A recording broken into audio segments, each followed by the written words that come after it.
Halo, nama gue Caca. Tapi bukan Caca Marica hei ya. FYI, umur gue 25-1 alias 24. Hehehe. Gue mau cerita tentang kisah percintaan gue dengan seorang abdi negara. Sebut aja namanya Julian. Jadi pas tahun 2017 itu, waktu lulus sekolah, gue emang bercita-cita untuk jadi abdi negara. Nah, gue getol banget ikut latihan fisik di salah satu instansi di kota gue. Waktu itu gue emang agak picky soal pertemanan. Kebetulan, di sini gue kenal sama cowok namanya Putra. Tapi gue nggak ada rasa apa-apa ke dia, karena dia bacot banget kayak orang lebay. Makanya gue ilfeel. Tapi ternyata Putra suka cerita tentang gue ke teman dekatnya, yaitu si Julian. Singkat cerita, hubungan gue sama Putra udah renggang, kayak Busi sama Gigi yang gak kompak jaraknya jauh-jauh. Naasnya, gue gagal buat jadi abdi karena gak lolos. Daripada gue menghabiskan waktu untuk nunggu pendaftaran tahun depan, akhirnya gue mutusin untuk melanjutkan karir gue di salah satu perusahaan swasta.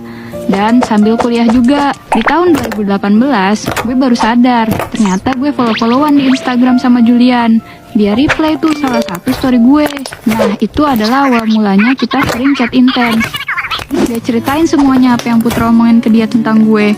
Dan dia membuat pengakuan kalau dia sebenarnya suka sama gue dari awal lihat gue. Tapi karena Putra suka sama gue, jadi dia gak berani deketin gue dan lebih pilih menghargai persahabatannya. Dia juga cerita kalau tahun ini dia bakalan daftar lagi untuk jadi tentara. Kalau ditanya kenapa, ya karena dia juga gagal kayak gue. Kita sama-sama gak lolos. Julian tuh orangnya asik sih kalau chatting, gak akan berhenti sampai larut malam. Gue sama dia akhirnya memutuskan untuk ketemu dengan syarat tertentu, yaitu harus sambil latihan fisik, karena dia harus selalu dalam pengawasan ayahnya. Tanda apa nih? Intinya sih, dia nggak boleh keluar rumah kalau alasannya main.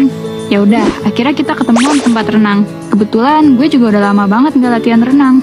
BTW gini-gini gue kalau renang mah jago ya. Kayak lumba-lumba lagi balapan liar cuy. Di lokasi juga kita nggak ada ngobrol sama sekali. Paling cuma saling lirik atau senyum-senyum aja. Soalnya ayahnya ngawasin terus. Hari itu pun berlalu dan kita lanjut chatting sampai malam. Ngebahas semua yang terjadi hari ini. Yap, dan seperti biasa semuanya masih seru-seru aja. Sampai akhirnya tiba saat dimana dia harus menjalankan serangkaian pendaftaran tentara yang begitu ketat. Dan yang pasti malamnya dia cerita ke gue gimana perjalanan dia hari ini yang sangat melelahkan. Di akhir pendaftaran, yaitu seleksi penentuan dia lolos atau enggak, dia harus dikarantina selama 7 hari. Posisinya emang gak boleh bawa HP. Hasil, ya kita gak bisa saling berkabar. Apalagi bertukar video kocak dan lucu. FYI, sebelum berangkat karantina, dia berpesan sama gue kalau lebih dari 7 hari